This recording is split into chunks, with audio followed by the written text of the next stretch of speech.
taman ini apa ada CCTV ya? Dan Jeffrey pun bertanya kepada petugas taman yang berada di Taman Asoka. TV. Setahu saya nggak ada, Dan Pak. ternyata Taman Asoka tidak memiliki CCTV. Oh, nggak ada ya? Dan tentunya harapan Jeffrey pupus ya, ternyata di taman ini tidak memiliki rekaman CCTV. Kalau Bapak setiap hari membersihkan taman Dan ini? akhirnya Jeffrey pun bertanya-tanya kepada bapak petugas taman ini. Iya, Pak. Setiap hari kerja di sini. Dan bapak ini namanya adalah Pak Hasan ya, tadi sebelumnya mereka sudah berkenalan. Pak, kemarin tahu ada kabar Kemudian Jeffrey pun bertanya kepada Pak Hasan mengenai peristiwa kemarin siang. tentang yang terjadi di taman ini. Dan kemudian bapak ini pun berpikir dan kemudian bercerita kepada Jeffrey. Oh, yang banyak polisi itu ya, Pak? Ya tentunya Pak Hasan langsung menebak ya, pastinya kejadian yang banyak polisi. Iya. Dan kemudian Jeffrey pun lanjut bertanya-tanya kepada Pak Hasan. Bapak ada di sini? Kemudian Jeffrey bertanya apakah Pak Hasan berada di sini ketika kejadian itu. Saya kepikiran Dan terus. kemudian bapak ini pun bercerita tentang kejadian kemarin dengan detail. Ada apa? Nggak biasanya Ya begitu. tentu saja karena Pak Hasan penasaran ya, karena tidak biasanya seperti ini. Bener. Banyak polisi. Dan Pak Hasan pun mengatakan ya dirinya kaget karena ternyata sudah banyak polisi. Nangkepin orang.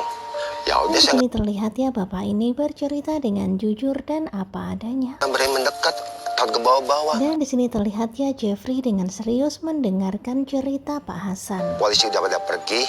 Nah kemudian Pak Hasan pun menceritakan tentang seseorang yang terakhir keluar. Ada orang yang keluar belakangan. Nah tentu saja Jeffrey semakin penasaran. Bapak kenal orangnya? Dan kemudian Jeffrey bertanya kepada Pak Hasan apakah bapak mengenal orang itu. Enggak. Dan ternyata Pak Hasan tidak mengenalinya. Apa ya? Kemudian ini adalah kilas balik kejadian kemarin siang. Kok banyak polisi di sini? Hasan melihat di Taman Asoka banyak sekali polisi dan tentunya jadi penasaran. Kemudian Pak Hasan melihat ada seseorang yang keluar dari Taman Asoka. Bahkan di sini mereka pun berpapasan. Tentu saja Michael sangat kaget ya. Habis ada apa sih, Pak, tadi? Kemudian Pak Hasan pun bertanya kepada Michael apa yang terjadi sebenarnya. Kok banyak polisi? Dan di sini terlihat ya Michael yang takut langsung memakai kacamata dan memakai hoodie-nya. Bapak polisi juga ya? Dan Pak Hasan yang lugu ini dia bertanya kepada Michael apakah Michael adalah polisi juga. Saya nggak tahu, Pak. Saya cuma Kemudian Michael menjawab bahwa dia tidak tahu menau dan kemudian Michael pun berlalu pergi. pengunjung juga. Saya permisi ya. Dan di sini terlihat ya Michael tergesa-gesa menuju keluar taman.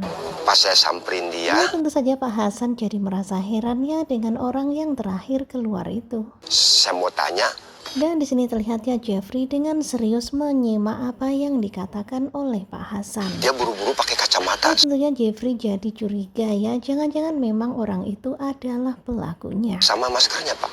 Dan di sini Pak Hasan pun mengatakan bahwa orang itu buru-buru dan memakai masker. Langsung pergi. Kayak nggak mau dikenalin gitu. Dan Pak Hasan pun merasakan bahwa orang itu takut dikenali dan tergesa-gesa untuk pergi. Ciri-ciri orangnya seperti apa? Dan kemudian Jeffrey pun bertanya tentang ciri-ciri orang itu. Ciri-cirinya dia pakai sweater Kemudian Pak Hasan pun menceritakan tentang ciri-ciri orang itu. yang ada tudungnya itu. Dan ternyata ciri-ciri yang disampaikan oleh Pak Hasan sama dengan yang disampaikan oleh Faisal. Warnanya Bahkan bapak ini sampai ingat ya kalau warna sweaternya abu-abu. abu-abu.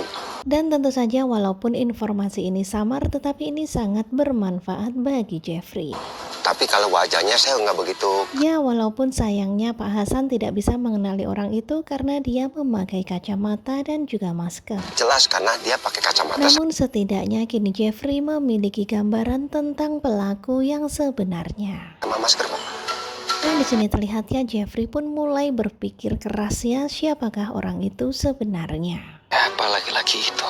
Tentu saja di sini Jeffrey pun akan semakin keras dan semakin giat untuk mencari pelaku itu. Ya udah, Pak. Saya mau lanjut kerja, Pak. Dan kemudian Pak Hasan pun berpamitan untuk kembali bekerja. Tunggu. Dan tentu saja tak lupa Jeffrey pun memberikan imbalan atas informasi yang diberikan oleh Pak Hasan. Dan tentu saja Pak Hasan senang banget ya mendapat rezeki 200.000. Makasih banyak. Iya, silakan. Dan kemudian Pak Hasan pun pergi melanjutkan pekerjaannya. Sementara itu di sini Jeffrey masih terus berpikir dan terus mencari bukti-bukti. Nah, tentunya makin penasaran ya dengan kelanjutan takdir cinta yang kupilih pada hari Minggu tanggal 13 Agustus 2023 hari ini. Dan tentunya semakin menegangkan ya, di sini Jeffrey sudah mulai mendapatkan titik terang tentang orang yang mencurigakan itu. Simak kelanjutan takdir cinta yang kupilih hanya di SCTV, dan jangan lupa terus dukung Gugu Coba. Terima kasih buat kalian yang selalu setia dan nantikan video-video selanjutnya. Terima kasih.